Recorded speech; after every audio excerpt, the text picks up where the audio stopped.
আল্লাহর ওলি গরিবে নওয়াজ খাজা মুঈনুদ্দিন আজমিরি সঞ্জালি রহমাতুল্লাহ আলাইহি বলতে লাগলেন, বাবা বিশার আনা সাগর, আমি যদি এক প্রান্তে উযু করি বা হাত ধুই গোসল করি, এতে অসুবিধে তোমাদের কি হবে?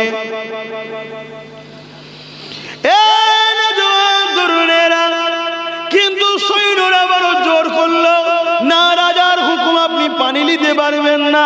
গরিবে নওয়াজ বললেন, বাবা কুতুবউদ্দিন বখতিয়ার কাকি রে বাবা, মনে হয় আর পানি নিতে দেবে না, তাই একটা জগ বা পাত্রতে পানিটা বাবা উঠিয়ে নাও, প্রয়োজনে কাজে লাগবে। আর যখন উঠাতে যাবে ওই আনা সাগরকে বলে দিও মুঈনুদ্দিন ডেকেছে। তরুণীরা বাপেরা পাত্রখানা ডুবালো, আর যখনই পাত্রখানা উঠলো সমস্ত পানি শেষ হয়ে গেল, ওই পাত্রের মধ্যে পানি চলে এলো। এ যুবকেরা চতুর্দিকে খবর ছড়িয়ে গেছে, হই হই শুরু হয়ে গেছে। রাজার কাছে যে সবাই অভিযোগ দিতে লেগেছে, রাজা মশাই পাপের বোঝা নিয়ে যাব কোথায়? ওখানে তুলে পাপ পূর্ণ হয়ে যেত, পাপ ধরে যেত, পুকুরে পানি নেই তো সাগরে কোথায় ধোবো? রাজা মশাই বড় চিন্তা পড়ে গেছে। আরে মুসলমান কোন চাইছে কি?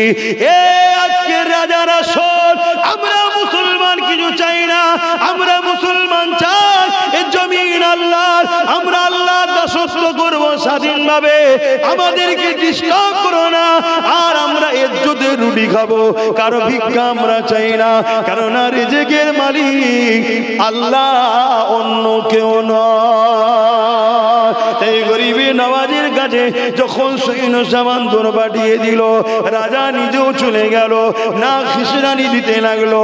বাবা মুঈনুদ্দিন, এ বাবা দরবে মুসাইর, এমন করে মানুষগুলো বড় পেরেশানে পড়ে গেছে, আপনি পানিখানা ফিরিয়ে দিন, আপনি কি চান বলুন? আমার গরিবে নওয়াজ বলেছিলেন, আমি একটাই জিনিস চাই, মানুষকে সত্যের মেসেজ দেবো, এই মেসেজে তোমরা আমাকে ডিস্টার্ব করবে না।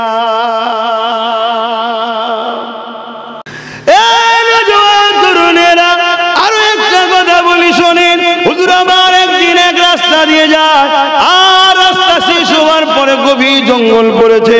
হুজুর আমার জঙ্গলে রাস্তা ধরে যেতে লেগেছে, কিছু দূর যাওয়ার পরে দেখতে লেগেছে এমন করে একদল মানুষ আগুনের উপাসনা করতে লেগেছে। গরিবে নওয়াজ তাদেরকে জিজ্ঞাসা করে, বাবা তোমরা এখানে কি করছো? তারা বলতে লেগেছে, আগুন দেবতার উপাসনা করতে লেগেছি, যাতে করে আগুন আমাদেরকে পুড়িয়ে না দেয়। গরিবে